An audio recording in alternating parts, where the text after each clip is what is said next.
అమ్మా మీకు ఆల్రెడీ 16 దాటిని, ఈయనకి ఆల్రెడీ 18 దాటిని. అలా దాటిన పిల్లల్ని వేరే కంట్రీస్‌లో తల్లిదండ్రులు పోషించాల్సిన అవసరం లేదు. ఆ సిస్టమ్ మన ఇండియాలో కూడా ఉంది.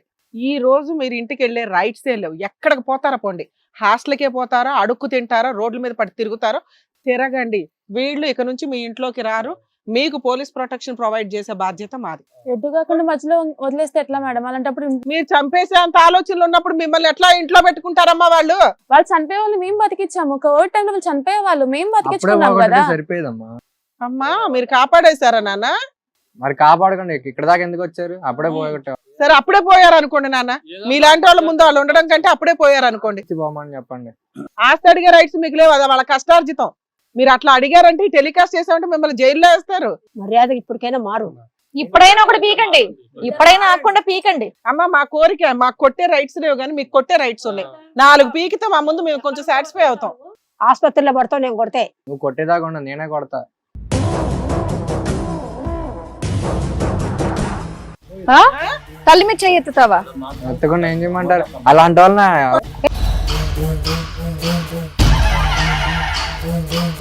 ఏయ్ ఏయ్ కూర్చో. వద్దయ్యా ఇట్లాంటి పిల్లలు ఎందుకు వెళ్ళిపోదాం మన మేడలు వేసి వచ్చిపోదాం. ఆశ ఇచ్చిపోండి, ఆశ ఇచ్చేసేయండి నాకు.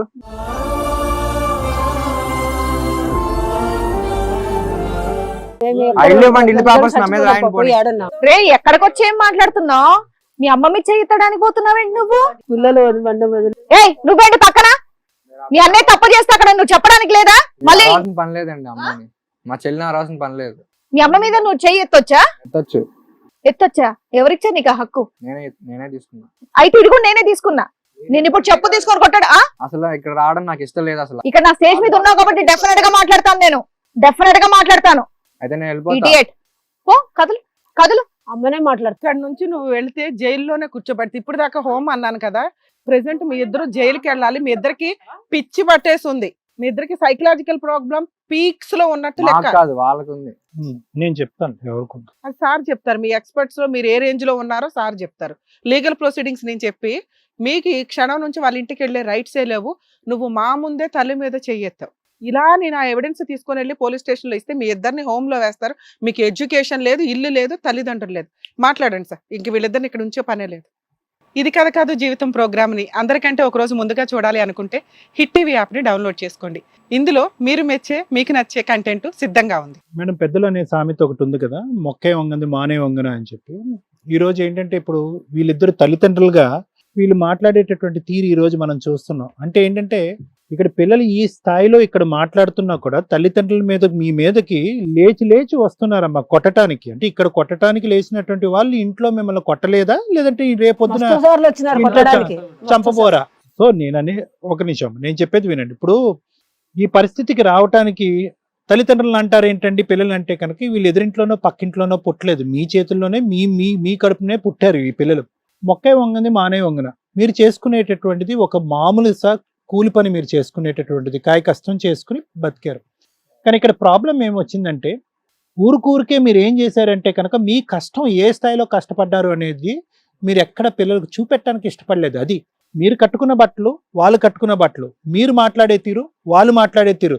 వాళ్ళు ఏంటంటే పులిని చూసి నక్క వాతలు వేసుకున్నట్టుగా వాళ్ళు ఏదో లోకంలో పెరుగుతున్నారు. ఈ లోకం ఇలా పెరగచ్చు అనేటటువంటిది ఇండైరెక్ట్ గా చూపెట్టింది మీరే. ఏం కష్టపడినా వాళ్ళు కష్టపడకూడదని పెంచాం. ఒక్క నిమిషం నేను చెప్పిన తర్వాత ఇక్కడ ఈ రోజు ఇలా తయారయ్యారు అంటే ఏంటంటే ఎక్కడా కూడా మేము మట్టి పని చేసుకుంటున్నాం, కూలి పని చేసుకుంటున్నాం, మేము 10 రూపాయలు సంపాదించడానికి మేము ఎంత కష్టపడవలసి వచ్చింది అనేటటువంటిది మీరు తెర వెనకతల కష్టపడ్డారు కానీ వాళ్ళ కళ్ళెదురుగుంటే మీరు చెమట ఊడ్చినట్టుగా ఎక్కడా చూపెట్టలేదు. ప్రతిరోజు నేను ఒకటే చెప్తాను, అమెరికాలోని, యూకేలోని, యూరోపియన్ కంట్రీస్లో, చైనాలో కూడా తల్లిదండ్రులు ఏ స్థాయిలో కష్టపడుతున్నారని చెప్పి పిల్లల్ని వాళ్ళతో పాటు తీసుకుపోయి ఒక కూలోడు ఏం పని చేస్తున్నాడు, రోడ్లు ఊడ్చేటటువంటి వ్యక్తి ఏం చేస్తున్నాడు, ఒక ఆటో డ్రైవర్ ఏం చేస్తున్నాడు అని చెప్పి దగ్గరుండి ఆ పిల్లలకి అది చూపెడతారన్నమాట. అంటే ఏంటంటే పిల్లలు మనం ఏమనుకుంటాం మన సైకాలజీలో, మరి ఎందుకురా నేను కష్టపడ్డాను కదా, నా కష్టం నీకెందుకురా, నువ్వు సుఖపడు అని అనుకుంటారు. ఈ కాన్సెప్ట్లోని, ఈ సైకాలజీలోనే తప్పు ఉంది ఇక్కడ. అదే ప్రధానం. అడగంటే ఇచ్చారు మీరు. ఈ రోజు ఏంటంటే కొండమే కోతిని తీసుకురమ్మంటున్నారు వాళ్ళిద్దరు. ఇదేంటంటే అంచెలంచెలుగా ఒక పెన్ ఇచ్చారు, ఒక షూ ఇచ్చారు, ఒక షర్ట్ ఇచ్చారు, ఒక బండి ఇచ్చారు, ఒక ఫోన్ ఇచ్చారు. ఆ తర్వాత ఏం కావాలి? కావాల్సినటువంటి లవర్ వెనకతలు ఉంది, ఇప్పుడు దాన్ని పోషించాలి కాబట్టి మీ ఆస్తి ఇచ్చి మీ ఇల్లు తాకట్టు పెట్టి డబ్బులు ఇమ్మంటున్నారు. సో వాళ్ళు ఈ రోజు ఈ స్థాయిలో అడిగారు అంటే కనుక ఏమేమి మీరు అడగకుండానే ఇచ్చారు, ఏమేమి పోటీ పడ్డారు మీరు వాళ్ళతో పాటు ఏంటంటే మీరు పోటీ పడ్డారు. అరే వీళ్ళు కష్టం వస్తుందేమో, వీళ్ళు అడిగేస్తారేమో, వీళ్ళు అడగకముందే మనం ఇచ్చేలేమో, వీళ్ళు నలుగురు చిన్న చూపు చూపిస్తారేమో, వీళ్ళు పేదరికంలో ఉండేటటువంటి పిల్లలుగా వేరే వాళ్ళకి కనిపిస్తారేమో, వీళ్ళు పేదరికంలో ఉండే పిల్లలుగా కనిపించకుండా మనం కూడా జాగ్రత్త పడాలి కాబట్టి వీళ్ళు ఏది అడిగితే అది ఇద్దాము అనేటటువంటి పరిస్థితిలోకి మీరు వెళ్ళటం వల్ల ఈరోజు ఈ స్థాయిలో మాట్లాడుతున్నారు వాళ్ళు. అర్థమవుతుంది కదండి.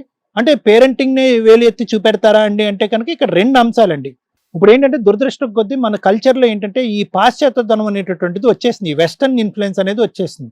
ఈ షర్ట్ వేసుకుంటే ఇంకో షర్టు, ఈ ప్యాంట్ వేసుకుంటే ఇంకో ప్యాంటు, ఈ షూ వేసుకుంటే ఇంకో షూ, ఈ ఫోన్ కాకపోతే ఇంకో మోడల్ ఫోన్, వాడి చేతిలో ఉంది, వీడి చేతిలో ఉంది, వాళ్ళందరి చేతుల్లో ఉంది, నా చేతిలో ఉండేటటువంటి డబ్బా ఫోన్, నేను సైకిల్ మీద వెళ్తున్నాను కాబట్టి నాకు మోటార్ సైకిల్ కావాలి, నాకు మోటార్ సైకిల్ ఉంటే నాకు కారు కావాలి అనేటటువంటిది ఏదైతే ఈ కంపారిజన్ వచ్చేస్తుందో ఈ సమాజంలో, అది ఎవరు తప్పు అనేటటువంటిది మనం తర్వాత మాట్లాడుకుందాం. దీంతో చూసేటప్పటికి వీళ్ళు ఏంటంటే విర్రవీగిపోతున్నారు. వీళ్ళకి at the end of the day వీళ్ళకి కావాల్సింది ఏంటంటే ఎంత కఠినంగా మీరు మాట్లాడుతున్నారంటే ఏ స్థాయిలో వీళ్ళు ఇన్ఫ్లుయెన్స్ అయ్యారు అంటే కనుక అమ్మాయి అబ్బాయి. నాకేంటంటే యూజువల్గా ఆడపిల్లలకి యూజువల్గా టీనేజ్లో ఉండే ఆడపిల్లలు ఎంతో కొంత సున్నితమైన మనస్తత్వం ఉంటుంది, ఇంత కఠినంగా మాట్లాడరు. అయితే వీడన్నా అమ్మాయిని ఆ స్థాయిలో ఇన్ఫ్లుయెన్స్ చేయాలి, లేదంటే ఆ అమ్మాయి వెనకతలు ఉన్న ఆ బాయ్ ఫ్రెండ్ అని ఈ అమ్మాయిని ఆ స్థాయిలో ఇన్ఫ్లుయెన్స్ చేయాలి, లేదంటే వీళ్ళిద్దరూ కూడబలుక్కుని ఈ లెవెల్లో మనం ప్రెషర్ పెట్టకపోతే కనుక వాళ్ళ దగ్గర ఉన్న ఆస్తి మనం లాక్కోలేకపోతే మనం సుఖపడలేము. అంటే దీనికి ఏంటంటే సుఖానికి బానిస అయిపోయారు వీళ్ళిద్దరు. సుఖానికి, సంతోషానికి, ఈజీగా డబ్బులు వచ్చేటటువంటి తత్వానికి, ఈజీగా గిఫ్ట్లు వచ్చేటటువంటి తత్వానికి వీళ్ళు బానిసలయ్యి చదువుని కాస్త అటక మీద పెట్టి ప్రేమని మమకారాన్ని కాల్తో ఇలా తొక్కేశారు వీళ్ళిద్దరు. అది ఆ లెవెల్కి వెళ్ళిపోయింది ఈ సైకాలజీ. అయితే ఏంటంటే ఎంత కాదనుకున్నా కూడా వీళ్ళు పిల్లలు, వీళ్ళు క్రిమినల్స్ అంటామా, వీళ్ళు చేయకూడనటువంటి నేరాలు వచ్చారు. ఆఫ్ కోర్స్ చంపేస్తాము, పొడి చేస్తాము, నరికేస్తాము అనేటటువంటి మాటలకి ఖచ్చితంగా శిక్ష పడాలి. అయితే నేను అనేది ఏంటంటేనమ్మా, సైకాలజీలో ఇలాంటి పిల్లల్ని కాండక్ట్ డిసార్డర్స్ అంటూ ఉంటారు. కాండక్ట్ అంటే వ్యవహార శైలి. మీకు తెలియదు కాబట్టి పిల్లలు మీకు చెప్తున్నాను, వినండి.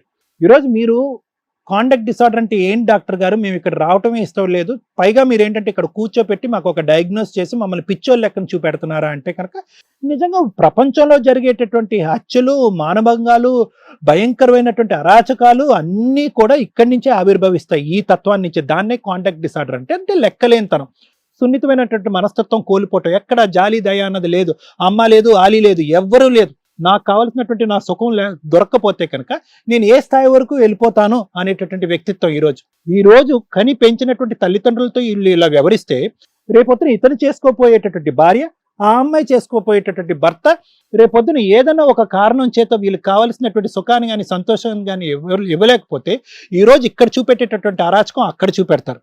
ఎందుకంటే కనుక ఆ సుఖం సంతోషం గురించి వీళ్ళు నమ్ముకున్నటువంటి ఏకైక ఆయుధం ఏంటంటే అరాచకం, విచ్చలవిడితనం, నోటుకొచ్చింది మాట్లాడటం, అవసరమైతే చెయ్యెత్తి కొట్టబోవటం. మా ఎదురుగుంటారే కొట్టబోవటానికి లేచినటువంటి ఈ వ్యక్తి రేపొద్దున ఇంట్లోనే ఈ ప్రతాపం చూపెడతాడా, ఆవిడ కూడా బయట కూడా ఈ ప్రతాపం చూపెడతారా, ఎక్కడన్నా చూపెట్టచ్చు. దీన్నే కాండక్ట్ డిసార్డర్ అంటూ ఉంటాం. తల్లిదండ్రులందరికీ కూడా పేరెంట్ టీచర్ మీటింగ్స్లో కానీ లేదంటే స్కూల్లో విద్యాపకులను కానీ అందరూ మేమేమని చెప్తామంటే ఇది చిన్నప్పటి నుంచే పసిగట్టండి అని అంటూ ఉంటాం. పిల్లల్లో ఉండేటటువంటి ఈ చిన్నపాటి ఆలోచన శైలి పసితనంలోనే మనం పసిగట్టాలి. 7వ తరగతి మీ అబ్బాయి మీ అమ్మాయి సడన్ గా ఈ రోజు వచ్చి ఇద్దరు లవర్లను తీసుకొచ్చి ఇలా మాట్లాడుతున్నారని నేను అనుకోనమ్మా. వీళ్ళ యొక్క ఆలోచన శైలి ఇప్పుడు మారటం కాదు, ఎప్పటి నుంచో మారింది. వీళ్ళని మార్చినటువంటి ఆ ప్రధానమైనటువంటి అంశం ఏంటంటే సుఖపడేటటువంటి మనస్తత్వం, సుఖాలకు అలవాటు పడటం. ఆ క్షణంలోనే వీళ్ళ వెచ్చలవిడితనం పెరుగుతుందా, చదువు మీద ధ్యాస పెడుతున్నారా లేదా, వీళ్ళు స్కూల్కి కానీ కాలేజీకి కానీ టైంకి వెళ్తున్నారా లేదా, వీళ్ళ అటెండెన్స్ ఎలా ఉంది, వీళ్ళ స్నేహితులు ఎవరెవరు ఉన్నారు, వీళ్ళు ఎలాంటి వాళ్ళతో మాట్లాడుతున్నారు, వీళ్ళు ఏమైనా లేనిపోయిన అలవాట్లకి ఏమైనా బానిసలు అయ్యారా, ఇవన్నీ కూడా తల్లిదండ్రులు చిన్న వయసు నుంచే పిల్లల్లో కనిపెట్టవలసినటువంటి అవసరం ఈ రోజు చాలా ఉంది. అలాగే టీచర్స్ కూడా వీడు ఎందుకు కాలేజీకి రావట్లేదు, వీడి మార్కులు ఇంత ముందు తెలివైన వాడు అనుకున్న వీడి మార్కులు ఎందుకు తగ్గుతున్నాయి, ఆ అమ్మాయి యొక్క ప్రవర్తన ఎందుకు ఎలా ఉంది, ఎవరు పడితే వాళ్ళతో గౌరవం లేకుండా ఎందుకు ఇలా మాట్లాడుతున్నారు, ఎందుకు బాధ్యతాయుతంగా వ్యవహరించట్లేదు అనేటటువంటి ఈ చిన్నపాటి లక్షణాలు చిన్న వయసులోనే పసిగడితే కనుక మనం వీళ్ళని ఎక్కడ పెట్టాలో అక్కడ.